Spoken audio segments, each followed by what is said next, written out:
Good morning, praise the lord. ફરીને એકવાર આજની સવારને માટે, નવા દિવસની ભેટના માટે ઈશ્વરનો આભાર માનતા આવો આપણે આજનું વચન જોઈએ. અને ઈસુએ લાગલો હાથ લાંબો કરીને તેને પકડી લીધો ને તેને કહે છે, અરે અલ્પ વિશ્વાસી, તે સંદેહ કેમ આણ્યો? માથથી લખેલી સુવાર્તા તેનો 14મો અધ્યાય ને તેની 31મી કલમ, 22મી કલમથી લઈને 33મી કલમ સુધી જોવા પ્રયાસ કરશો. આજનો વિચાર, ખ્રિસ્તમાં અતિ પ્રિય વાલા મિત્રો, પ્રભુ ઈસુ ખ્રિસ્તના સુમધુર નામમાં, સામર્થ્યવાન નામમાં આપ સર્વને સવારની પ્રેમી સલામ. પિત્તરનો હાથ પકડીને તેને ડૂબતો બચાવતા જુદા જુદા એંગલ, એક્શન અને હાવભાવવાળા અસંખ્ય ફોટા તમે હાલ તો સોશિયલ મીડિયામાં જોયા જ હશે.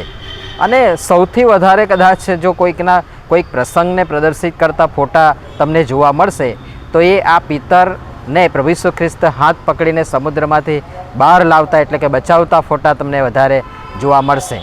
અને મને પણ થયું કે પિત્તર ફોટા પડાવવામાં અવ્વલ રહ્યો.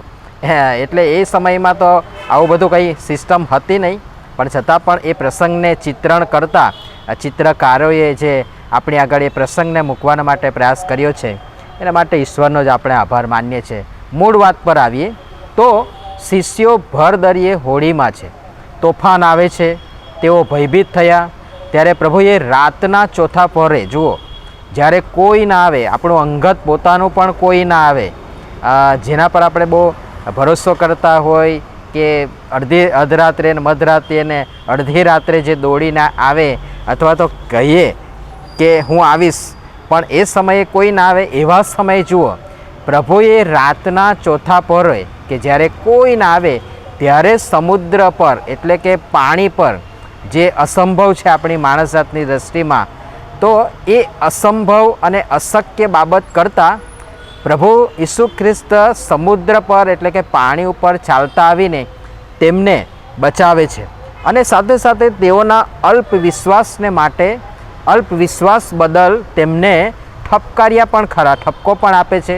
અને ત્યારબાદ આ પિત્તરવાળો પ્રસંગ ત્યાં બને છે. આ જગતમાં, આ જીવનમાં આપણે પણ મુસાફર જ છીએ. જીવનરૂપી નાવમાં બેઠા છીએ. સંસાર સાગર છે અને તેથી તોફાનો આવશે, વાવાઝોડા આવશે, મોજા ઉછળશે. સંસારના જે સમુદ્ર છે, સંસાર સાગર છે, એમાં જે નાવ લઈને આપણે નીકળ્યા છે એ નાવ ડામાડોળ પણ થશે, આપણી ધીરજ પણ ખૂટશે, ચિંતા પણ થશે. પણ આપણે બસ એ પ્રભુ ઈસુ ખ્રિસ્ત પર વિશ્વાસ રાખીએ. બધી ચિંતા કરનાર આપણો પ્રભુ બેઠા છે.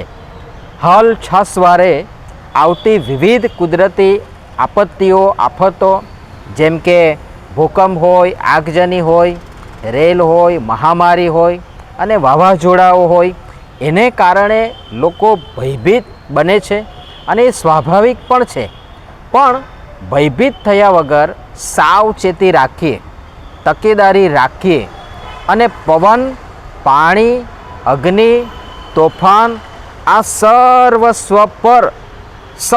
સર્વ સત્તાધારી અને સર્વ અંકુશ ધરાવી તેમને શાંત કરનાર પ્રભુ ઈસુ ખ્રિસ્ત પર આપણે વિશ્વાસ તથા ભરોસો રાખીએ. ડૂબતાનો હાથ પકડી લેનાર અને બચાવનાર પ્રભુ પર આપણે વિશ્વાસ રાખીએ. અલ્પ વિશ્વાસી બની સંદેહ ન આણીએ, પણ પ્રભુ પર પૂરો વિશ્વાસ કરીએ. અને પ્રભુ પિતા પરમેશ્વર આ બધી બાબતો સમજવાના માટે આપણ સર્વને તેમની સહાય તથા મદદ કરો. આમીન. ધન્યવાદ.